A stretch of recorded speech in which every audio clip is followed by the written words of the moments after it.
53 verse 2 up to 9. Hallelujah, glory. Amen. Twende hapo pastor chap chap. Leo sini ubidi Kiingereza au basi.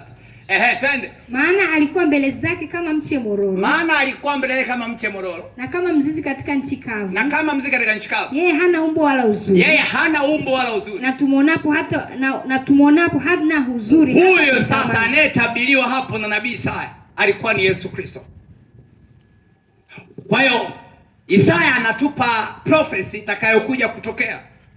Kutoka Isaya mpaka kina Mathayo au kutoka Isaya mpaka Yesu anapokuja kusulubiwa ilipita karne na karne za miaka. Kwa hiyo Isaya anatupa utabiri utakavyokuwa. Lakini huyo anayetabiriwa hapo alikuwa ni Mungu. Anayezungumziwa hapo alikuwa ni Yesu mwana wa Mungu.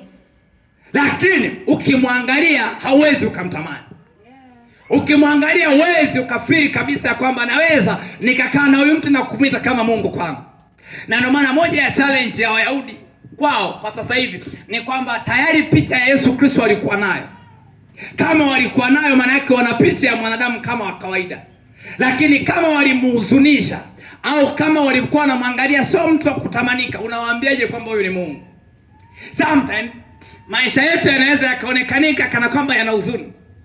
Maisha yetu yanaweza kama tumekataliwa, lakini kwa kishie tu ni stage kuelekea kwenye ukombozi.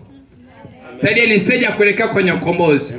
Nasema ni hatua ya kwenda kwenye ukombozi. Jamani tena haleluya. Endelea tena kidogo hapo tukimbie hapo Alidharauliwa na kukataliwa na watu. Hapo kuna kudharauliwa na kukataliwa.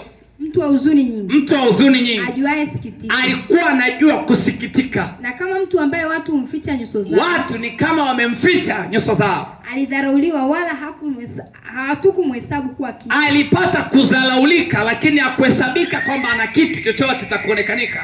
Hakika ameachukua masikitiko yetu. Hakika ameachukua masikitiko yetu. Amejitwika huzuni zetu. Amejitwika huzuni zetu. Lakini tulimdhania kuwa amepigwa. Lakini tulimdhania kwamba amepigwa. Amepigwa na Mungu. Amepigwa na Mungu.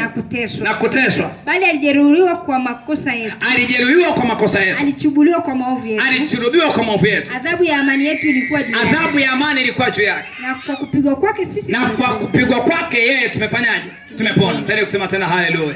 Na mwishoni unaona maandiko yanaposema kwa kupigwa kwake sisi tumefanyaje? Tumepona. So jambo la muhimu ni kwamba mwisho wa jambo ilimalizikaje? Kwa sababu issue ya msingi ni heri mwisho wa jambo kuliko mwanzo wake. Amen. Yesu alimalizaje? Kwamba alikuwa hatamaniki. Kwa tafsiri nyingine maana yake alikuwa wakati anapigwa pale msalabani alikuwa afutii. Alikuwa hana hiyo heshima kama unayompa sasa hivi hiyo heshima. Lakini mwisho wa siku nini ambacho kimetokea? Kwa kupigwa kwake sisi tumefanyaje? Tumepona. Sasa ile kusema kupigwa kwake sisi tumefanyaje? Tumepona. Sasa kwa kupigwa kwake kutokea hapo, hayo mapigo anayozungumzia hapo ni zaidi ya uponyaji wa afya. Hapo mapigo yako ni zaidi ya uponyaji wa malaria.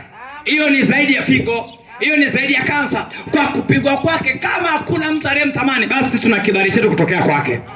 Nasema sisi tuna neema kutokea kwake. Kama kuna mtu alikuwa amekataliwa, manake kwa kupigwa kwake sisi tumepona. Tumeponea wapi? Tumeponea kwa sababu hadi yeye mwenyewe alipoteza heshima. Hadi yeye mwenyewe aliwahi kupoteza mvuto. Mtu wa Mungu nikutie moyo. Mvuto wako utakuja tena katika jina la Yesu. Nasema heshima yako itakuja tena katika jina la Yesu. Kama ndio alisema tena amina yenye nguvu. Haleluya. Mathayo sura 27 mstari wa 28. Na nikwambie tu ukisoma mstari wa 11 kwenye hiyo Isaya, ukienda mpaka kwenye mstari wa 11, maandiko yako yanasema hivi, ataona mazao ya taabu ya nafsi yake. Rudia tena kidogo. Ataona mazao ya taabu ya nafsi yake. Ataona mazao ya taabu ya nini? Na nafsi yake. Na kuridhika. Na kulizika. Kwa maarifa yake mtumishi wangu mwenye haki. Wow. So Yesu Kristo ataona mazao ya nini?